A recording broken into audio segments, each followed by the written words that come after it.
Alors, qu'est-ce qu'on a d'intéressant ce soir pour manger de manière saine, pas trop riche en glucides, avec un repas riche en protéines, riche en bonnes graisses et surtout avec les compléments alimentaires qui sont à côté. Les œufs, j'avais rien d'autre à préparer ce soir, donc j'ai fait des choses très simples. Les œufs, le blanc, le jaune, très riche en protéines, le jaune évidemment riche en graisse, cholestérol. Avoir du cholestérol, c'est pas une maladie pour rappel, donc le cholestérol alimentaire est très important, surtout pour nous pratiquants de musculation. Si vous n'avez pas de cholestérol, les autres hormones, vous oubliez. Ici, pour dire d'avoir un petit peu de vitamines, d'antioxydants, des tomates, cornichons pour aider à la digestion, tomates badigeonnées, des huiles qui sont ici derrière, un petit mélange d'huile pour enrichir surtout en oméga 3. Le pain, évidemment, c'est pas l'idéal, on le sait, c'est pas un des premiers choix, mais j'avais rien d'autre, donc pourquoi pas. Il faut pas non plus devenir zinzin avec la nutrition et se dire je peux absolument pas manger de gluten, surtout si on le tolère très bien, c'est absolument pas problématique. Au niveau des compléments alimentaires, on a en partant de la gauche la NAC, qui est appelée Cystenac de chez BeLife, excellent compléments alimentaires pour soutenir le foie. On a l'ashwagandha et la maca qui sont des plantes adaptogènes. Alors la maca, ce serait plutôt pour stimuler la fertilité, stimuler la testostérone. L'ashwagandha serait plutôt une plante adaptogène liée au cortisol pour réguler votre production de cortisol. Puis après ici, le petit complément alimentaire, c'est le d'émulsion forte de chez Biotix. Une goutte, c'est 2000 unités internationales de vitamine D. Donc en fonction des périodes, en fonction de vos taux sanguins, en fonction de tout un tas de choses, ne pas hésiter à prendre sûrement 3 gouttes, voire peut-être même plus, 10 000 unités, ça peut très probablement être nécessaire, donc ça dépend un petit peu des gens. Intéressant de prendre ça avec un repas gras. Je pense que je vais rajouter d'ailleurs un avocat dans le repas. Donc prendre votre vitamine D avec un repas gras, elle est encore mieux assimilée. Magnésium glycinate, je me suis entraîné très dur hier, donc je vais sûrement encore en prendre 3 aujourd'hui, ça fera 300 mg, j'en ai pris 300 ce matin, donc ça fera 600 mg. Quand je me suis fort entraîné, je prends 600 mg le lendemain, peut-être que demain je m'entraînerai pas, je serai peut-être un petit peu plus léger.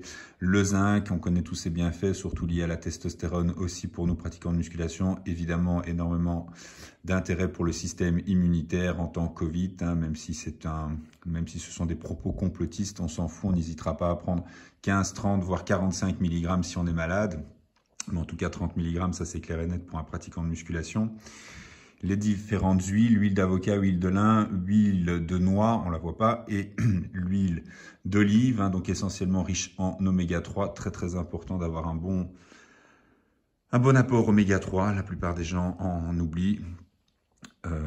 L'huile d'olive, c'est pas vraiment pour les oméga 3. Je suis hésitant, je crois que c'est oméga 9. Voilà, petite hésitation.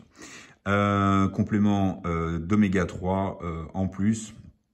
More et pas plus. Malheureusement, il est très très cher celui-là, mais j'en prends une gélule à chaque repas. Ce sont des grosses gélules, donc très important. Oméga 3, donc on sait, hein, anti-inflammatoire, important aussi pour fluidifier le sang. C'est vraiment un complément alimentaire ou via source alimentaire, pas forcément nécessaire de le prendre en gélule, qui est très important. Le saut palmetto, aussi lié, encore une fois, plante adaptogène, lié à la production de testostérone, mais surtout intéressant pour la prévention de la perte de cheveux et la conversion de testostérone en hormone DHT. Ça peut être problématique sur la prostate avec le temps. Et alors ici au milieu, on a Barinutrix B12 que je ne vais pas prendre maintenant, mais je l'ai quand même mis pour expliquer la vidéo, qui est de la vitamine B12 à prendre en sublingual. Donc c'est-à-dire vous prenez 1 à 2 petites pastilles dedans, elles sont délicieuses, goût framboise, et vous les laissez fondre sous la langue. C'est très important de les prendre de cette manière. Si vous les prenez directement les avalant, autant les lancer par la fenêtre. Moi, je vais prendre ça en pré-workout. Donc voilà, si vous voulez savoir les bienfaits de la B12, n'hésitez pas à aller voir, mais pour sportifs, très intéressant.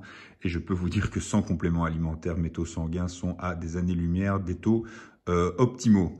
Donc voilà, repas assez simple. Je vais juste rajouter un avocat. Dommage que j'ai oublié de le mettre sur l'image, mais je trouve que Ça me paraît pas mal. Effectivement, le pain, c'est peut-être pas top. Ça aurait été mieux.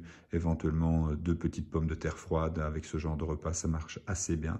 Mais quand on n'a pas forcément envie ou tout ce qu'il faut à disposition chez soi, disons qu'en général, on a quand même toujours les grands classiques des œufs, des tomates. On ne peut pas dire que j'ai révolutionné le monde. Voilà, j'espère que la vidéo aura été intéressante, surtout concernant les compléments alimentaires et pourquoi je prends tout ça. Ciao, ciao.